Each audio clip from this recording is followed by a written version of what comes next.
What's going on YouTube? It is Texans Take over here, back with another video. In today's video, we have my way too early 2027 NFL draft predictions. You can see where we're picking here in this next year. Um, we have a decent amount of picks, but then we don't have anything towards the back half of the draft. So we're just going to begin it here. I have a feeling that this team is going to be a trade down team. Somehow Jeremiah Smith and them are available. We'll do it semi-realistic, going with what I think the Texans could do. Um, Head into next year. So obviously we're not getting Colin Simmons, we're not getting Dylan Stewart, we're not getting Leonard Moore, we're not getting OJ Frederick Jr. If you look to the running backs like Quan Lacey, who's just not available. He went, where'd he go? Ole Miss, Ole Miss, Ole Miss. Oh, he just hasn't gone yet. Is he just not here? Um, I guess he's not here. But I like Quan Lacey. I like Ahmad Hardy. I like Frazier as well. Um, I like Justice Haynes. I like CJ Baxter. If we talk about some underrated guys that I like, I think they'll probably be down the board. But I like John Henry Daly.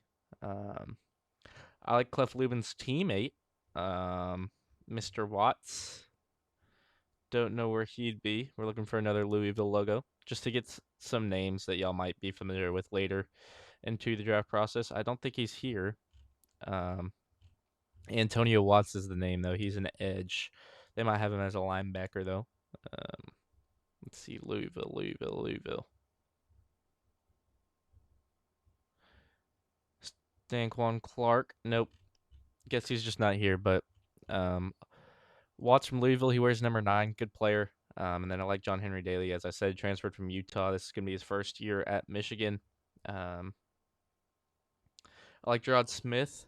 I've been watching a lot of Louisville just because they played Boston College a lot. So when I watched Lewis Bond, I saw them stand out a little bit. But here at 28, I think this could be a running back slot, but I am going to trade here.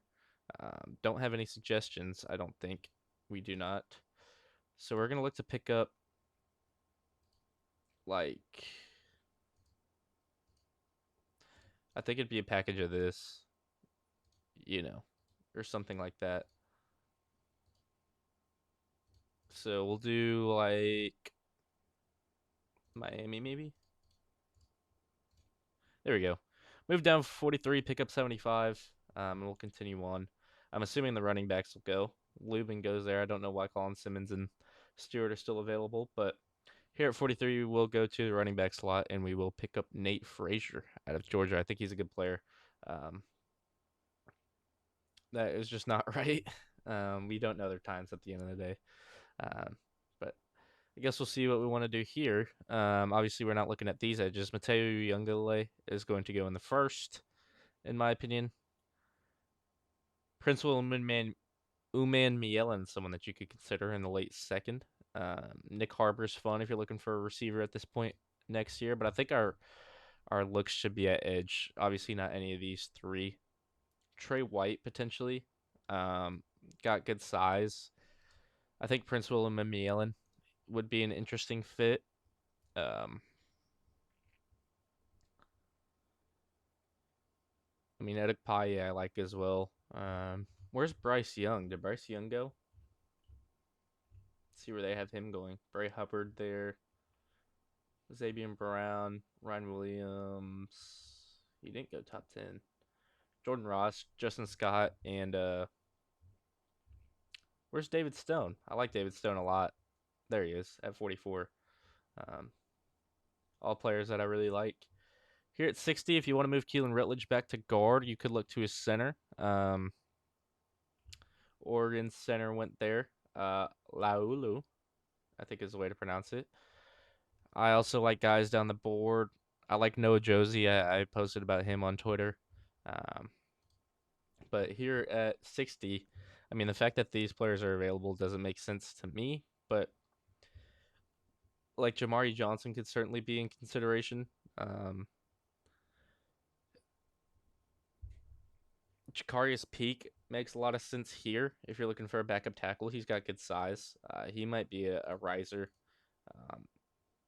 because he's just an athletic freak. So we'll go with Jakarius Peak here. Um, and then if I mean, are Colin Simmons and them just not going to go? Bear Alexander goes there, a good player.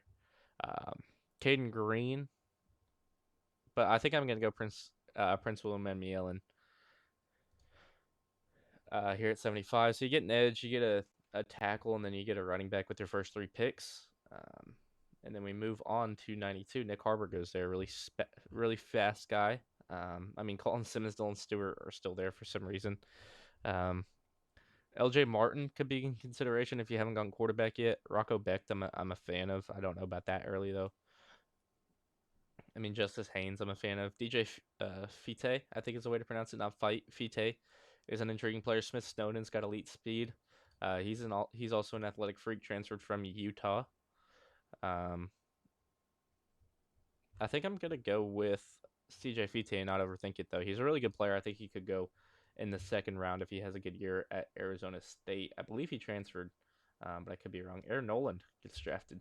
That's a funny one. Just because I'm a Michigan fan, we had this Jaden Davis. Colin Hurley is not okay.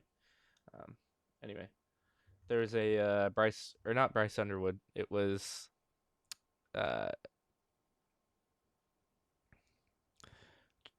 Jaden Davis versus Aaron Nolan, and they both just never played a snap for either of the schools.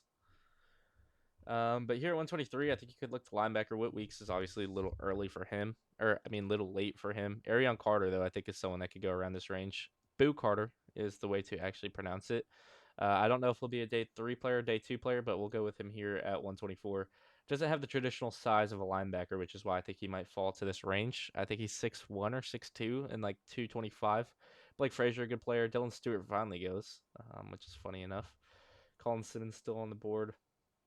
Um, Here at 156, I will go with my guy who's all the way down the board here for some reason, but no Josie out of Virginia. I think that's a good spot to get him. I think he'll go around the fourth round if he does declare after next season. Um, so, yeah, we're going with Noah Josie there. And then I wish Watts was here because I would have gone with him here, but we'll hold off. At 166, I mean, these dudes still available is a little absurd. You could look to is like a Ruben Owens available this late to get another running back in there? If you don't, I mean Ruben Owens is there. Jordan Marshall's a good player. Taylor Tatum, um, Jeremy Payne's actually a really solid running back. I would expect him to get some PT this year for uh, TCU, be their bell cow. Caden Durham's quite low, in my opinion. Um, but I mean, you could double up at running back. I like Isaac Brown too. He's going to be near the first round, in my opinion. Jordan Marshall, Taylor Tatum. I talked about Ruben Owens. I like to. Jalen Lucas, I think, could get drafted next year. You know what? I'll go with Jeremy Payne here. Get the in-state guy. I mean, obviously, if like Colin Simmons is available and then he has a down year with UT, then you obviously look that direction. But that's just not going to happen. Cam Calhoun could make it that far. Funny he ended up at Ohio State because he initially committed to Michigan. Um, Parker Livingston could be interesting if you're looking for a receiver. If you're looking to the receivers right now, I mean, could he be available at this point? I don't know, but Evan Stewart's such a good player, um, and a dynamic guy with the ball in his hands who's had injury troubles. So we'll just go with him there, I guess. And I think that's our draft. Yeah, that is our draft. So we look to the recap. Best value was Arian Carter. Biggest reach was Noah Josie with 633 slots between them.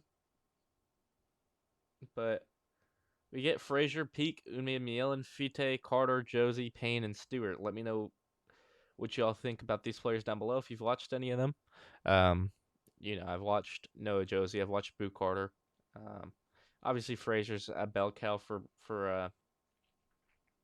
Georgia, so watch a little bit of him.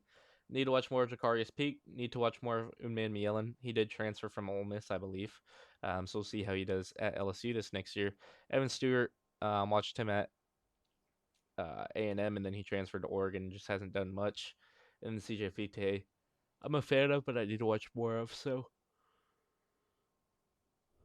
yeah, I just thought it'd be a fun video to see if any of these 8 potentially become Texans headed into next year. Um, and let me know what y'all think. Let me know what prospects y'all like headed into next year's class. But thank y'all so much for watching. And as always, it's Texans Takeover, and I'm out. Peace.